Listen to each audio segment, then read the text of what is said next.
S2000 was I was at that point in my life that I felt like I wanted to get something more adult. It's still sort of like a fun car, Yeah. but to me it was growing out of the Civic stage, and to me I just wanted to do another Honda, just didn't know which one it was, and this was sort of like that little roadster, that little have fun on the weekends with the top down. I was like, yeah, that looks like a fun car to do. So, yeah, I decided S2000 I think will be the next move to jump on.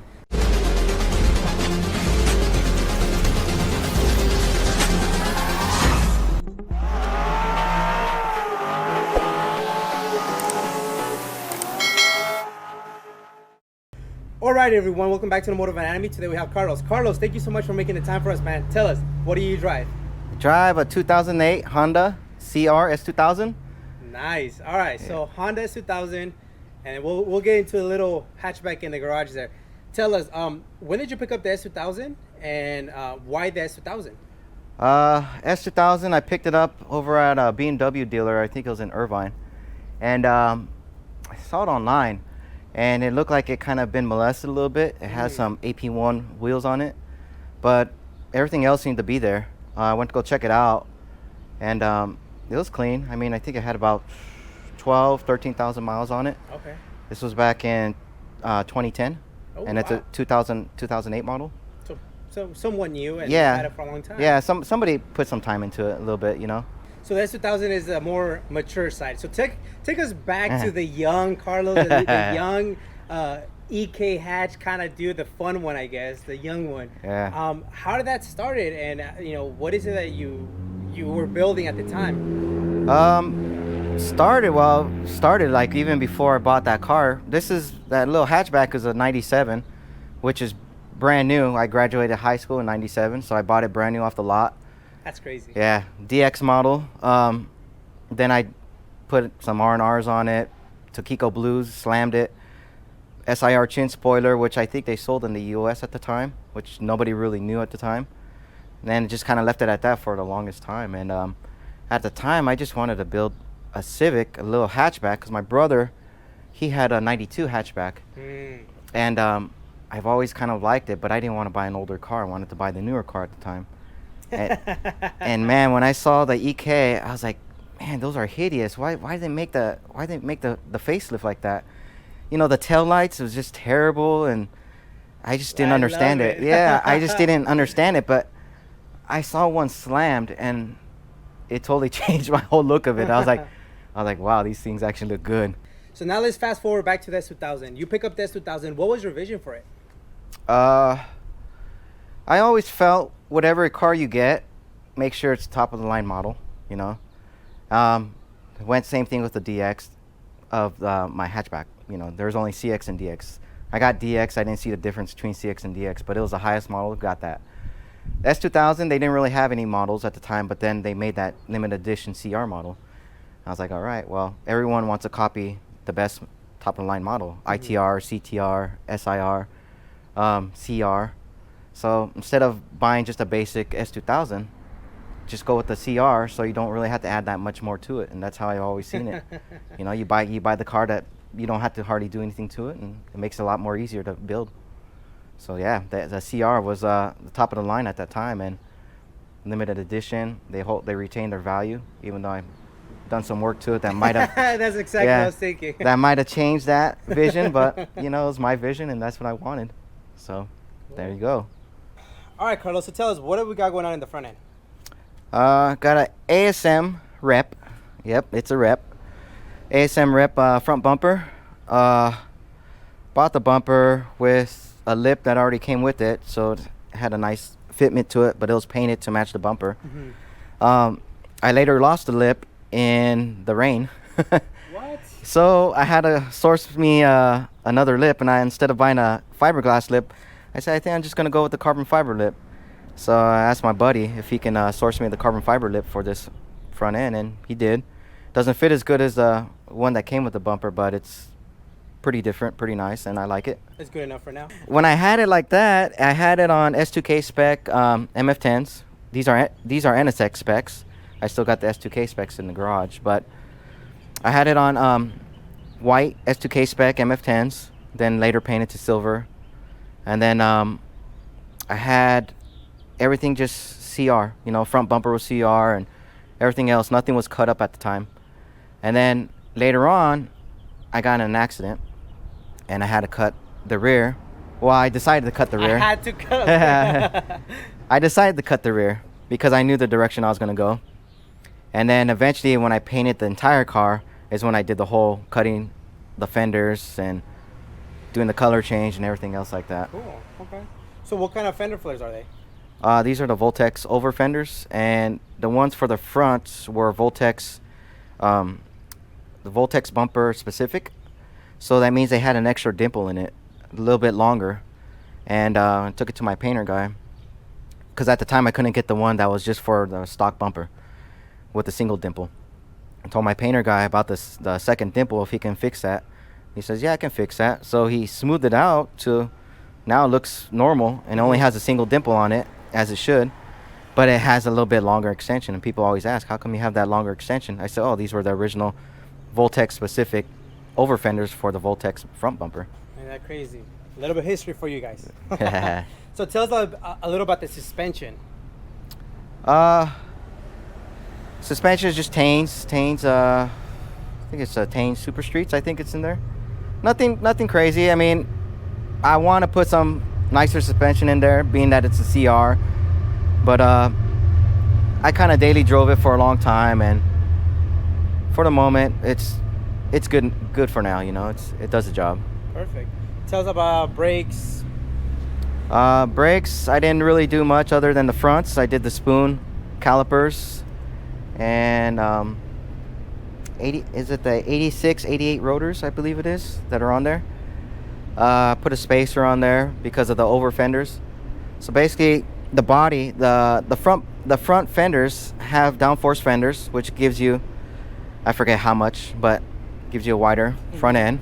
And then on top of that, you have the Voltex over fenders, so it widens it out even more. Right. So I had to use some spacers for the NSX spec, which is already aggressive as it is. And I had to use spacers all around this whole car because of the over fenders and the aggressive front end too. So that's basically the setup that I have for the car right now. Such a beefy tire setup. Yeah. I love it. These ones are pretty decent, but the ones I have, ZE40s, those are pretty mean. I think they're 285s all the way around. Oh, wow. Yeah. Square setup. But these ones I had to use spacers. With ZE40s, they're set up perfect for this setup. Hardtop is on authentic Mugen hardtop, fiberglass. It flows so nicely. Yeah, I got this hardtop, and I still got the CR hardtop. And depending on which wheels I want to drive with, is what hardtop I go with. Usually the Mugen, I usually go with the Mugen wheels, Mugen hardtop. ZE40s, CR hardtop. I usually feel that's the best complementing the car. Cool. What are the future plans for exterior suspension? Suspension, I don't know, but I do want to upgrade it. I guess when I get that money, I'll see what I have, options I have. The interior, I always wanted to go with the DC5 blue Type R seats.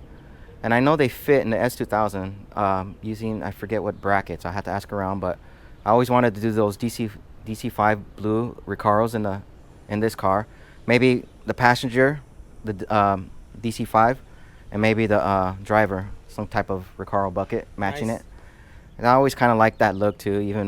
Even back when I was driving the hatchback to the shows, when I used to see the bucket with the nice recliner, it was pretty clean. Voltex, I would like to do a Voltex wing on that. I'm gonna chop up the bottom of the rear bumper, and I already got a diffuser for it. So it's gonna have some changes going into the future, but at the moment it's kind of mild. Alright, man, what do we got going inside in the interior? You got a very dirty, daily driven CR interior. This is your daily driver? Yeah, this is daily driver. I hate you. Yeah, I think I got about 140,000 miles on this now. And remember, I told you this car had 12,000 when I started. You've definitely driven it. So this is daily driver. I had a TSX, and I probably drove that for 2 years. But since I sold that, this is back to daily driving it. I got the checkered steering hub for this. Got the 5-zig steering wheel, which is pretty old school itself right there. Buddy Club shift knob. What else do I got there? Oh, then I got these Vision DC mirrors, authentic. Gotta get them refinished though. But within time. But yeah, it's got its daily abuse. It's showing wear. Now you mentioned seats, cage, anything else? No cages, no cages. I kind of want to see. I don't want to do anything that's gonna take out these little tonneau covers that came with the CR. That's kind of, I guess, I've changed everything else from the bumpers and everything else. All of a sudden you have boundaries. But I have a sentimental value for the tonneau covers in the back. So if I have to cut into it, then it's not gonna go in. So if I could keep the tonneau covers, keeps it CR specific, then I'm keeping that just the way it is. Only thing I was thinking about doing, hopefully down the line, if I ever get more money, probably put like a spoon hardtop. So I'll have the Mugen, the spoon, and the CR hardtop. You're crazy.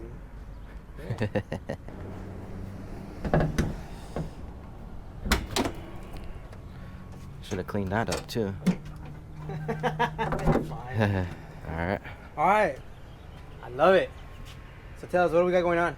This is a really fast built motor. Not really, but just a basic S2000 motor, nothing to it. You can still see the white from the previous color that was on the car. My painter still wants to go ahead and touch up the engine bay and paint it to match the car. I just didn't have time. I wanted the car out right away. I really needed it, and this car's still going back in. It's got a lot of touching up to do. A lot of touching up. Some of the stuff that's fiberglass has cracked over time. Some of the paint he needs to touch up a little bit because of the cracking. So hopefully by the time I take it in that second time, he'll finish up the engine bay, and then I can start dressing it nice and pretty. But for now, I don't get in trouble. Cops don't bust me. If they pop the hood, it's completely stock, and I just want it to be reliable. Have your AC running and just cruise. What does nice and pretty look like? What are some of the plans? Nice and pretty. Whew. Titanium, titanium intake, hoses, valve covers, bolts. Hell yeah. The little fancy stuff to dress it up here and there, but maybe a engine harness. Something mild, but still nice to look at. Carlos, man, thank you so much for taking the time and showing us around, and for showing me around all that 90s capsule. Yeah, that's man cave right there. So, any shout-outs on this S2000 build, man? Well, the guy that really helped me out all the time when it came to building my cars was Daryl. Goes by Gump off the forums. But he's always helped me out with, modding the motor. The motor stuff was always confusing to me. Or even sourcing parts. He was always really good at helping me source parts. I got my buddy Roy, who's Simple Speed Garage. And he's actually, I went to high school with that guy too, back in, man, this was junior high. We were riding BMX bikes together. And high school, I went to his high school for like 1 year until I went to another high school. But Simple Speed Garage too, he's always helped me from the beginning too, and he's always lent a hand in helping me understand what I don't understand. From the very beginning, back in '97, when I started, even before that, when my brother was dealing with Lucky Mike, Lucky Racing back in the day, he was always the guy that did the motor work for us. If we ever needed, hey, we want to make the motor stronger, what do you recommend? He puts his hands on it and he makes it nice and clean and makes it quick, and he was always the guy to go to. I'm sure there's more people out there, but these are probably the people that I remember top of the head, I always hung out with, I grew up with, and yeah, those are the more that stand out, But yeah, those guys definitely. Well, thank you so much, man. I'm learning a lot, and like I said, it's nice to have OGs like you still in the game. Please continue. Yeah, definitely, man. And honestly, it just brings a lot of joy that you're still, driving and having fun with Hondas. Yeah. I So, do. Well, keep in the future, and hopefully we come back for that E cake. Oh, yeah. I know that's a lot of sentimental value to you. Oh yeah, definitely, man. I appreciate it, Carlos. Thank you. Thank you, man.